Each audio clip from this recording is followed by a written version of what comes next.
जय हिंद दोस्तों, मैं एक्स सर्विसमैन नासुरदा राजेश पटेल 11 अप्रैल एक्स सर्विसमैन न्यूज चैनल में आप सभी का स्वागत करता हूं। पहले खबर हेडिंग, इसके बाद विस्तार से। फरीदकोट फायरिंग रेंज में सैनिकों में गोलीबारी, एफआईआर दर्ज। ओआईसी ईसीएचएस ने 70 साल के ईएसएम को पीटा, ईसीएचएस पर कब्जा। ईसीएचएस और सीजीएसएस की सेवाएं खत्म, नई स्कीम शुरू होगी। सैनिकों को 1.2 लाख सम्मान राशि, फ्री में बद्रीनाथ यात्रा, पेंशन संपत्ति है न कि कोई इनाम, हाईकोर्ट का फैसला।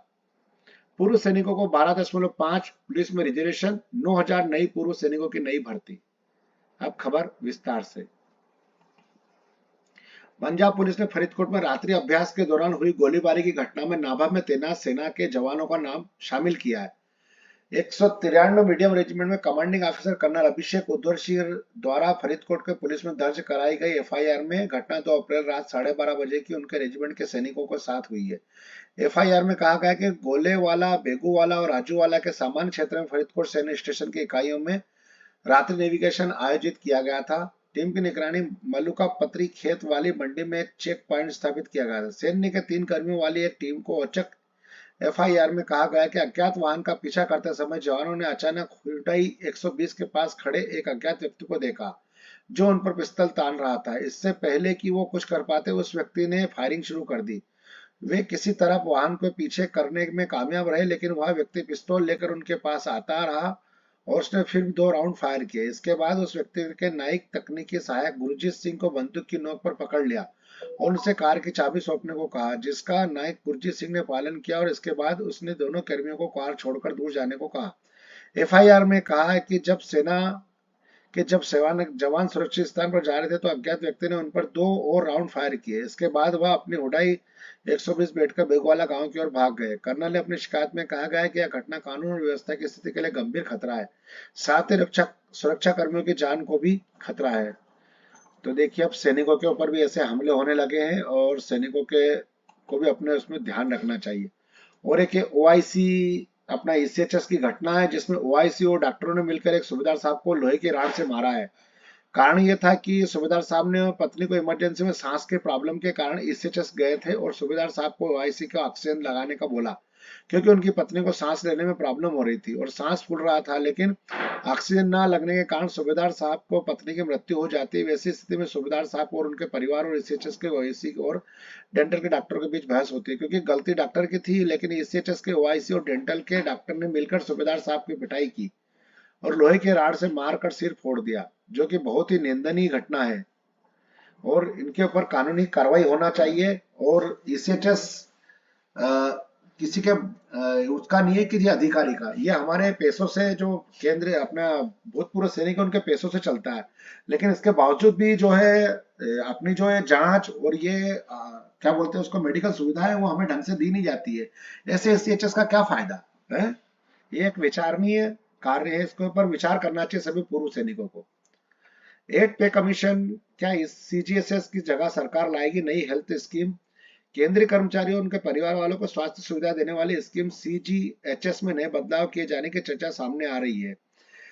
अब केंद्र सरकार ने कर्मचारियों को उनके परिवार वालों को स्वास्थ्य सुविधाएं CGHS central government health scheme बनाई गई है। इसके तहत इलाज, दवाई और डायग्नोस्टिक टेस्ट जैसे मेडिकल सुविधाएं कम खर्च में मिलती है, लेकिन जब अब इस स्कीम को लेकर नए बदलाव की बात सामने आ रही है।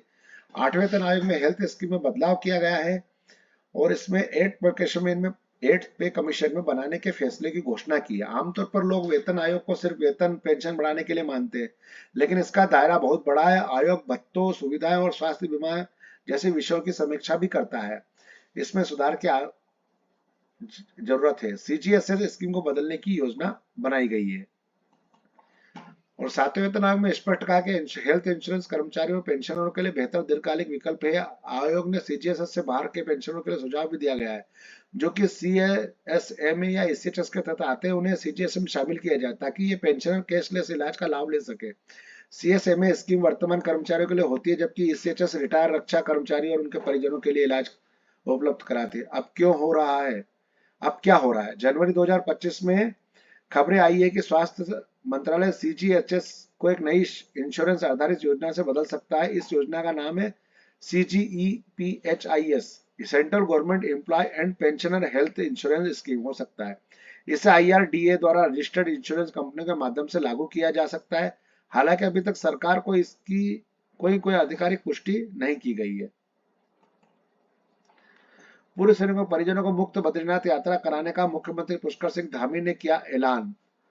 अपने मुख्यमंत्री पुष्कर सिंह धामी खटीमा जो कि उत्तराखंड के हैं, उन्होंने भूतपूर्व सैनिकों के लिए यह योजना चलाई है बद्रीनाथ यात्रा को मुफ्त में कराने की। बहुत ही सराहनीय कदम है इनका। हम इनके सभी भूतपूर्व सैनिकों का हार्दिक दिल से जो अभिनंदन करते हैं और आभार व्यक्त करते हैं।